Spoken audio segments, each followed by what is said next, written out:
Inaresto sa Mendez, Cavite ang isang lalaking minor de edad na inutusan umanong mag-deliver ng iligal na droga.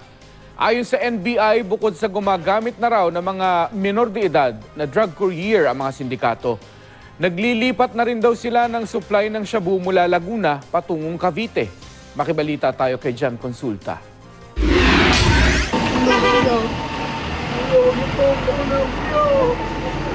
Hindi na nakapalag ang 15 taong gulang na target ng mga operatiba ng NBI sa Cavite. Nang siya'y kapkapan, nakitang hiniinalang shabu na tinatayang nasa 40,000 piso ang halaga. Iginasa ng NBI ang operasyon matapos makatanggap ng intel report na nagsimula na raw ilipat ng mga sindikato ang kanilang nakatagong supply ng shabu sa Laguna papunta sa Cavite. Mainit na raw kasi ang sitwasyon sa Laguna, bunsod ng sunod-sunod na operasyon kontra iligal na droga ng Laguna Police.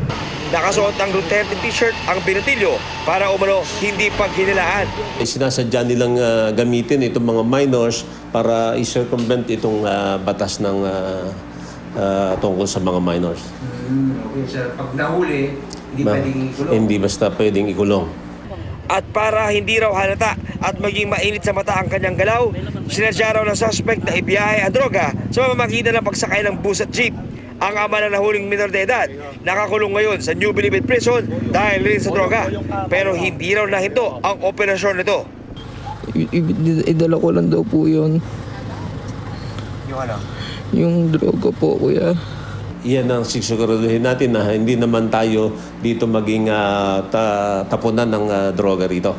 Kaya lagi nating babantayan at lagi tayong isa sa pinagtutuunan ng ating investigasyon yung mga drug cases. Hawak na ngayon ng NBI ang cellphone ng Binatilyo para matukoy ang iba pang kontak ng grupo sa kanilang operasyon. Ito turn over naman sa DSWD ang naarestong minor de edad para mapasailalim pansamantala sa kanilang kustodiya. John Consulta, GMA News.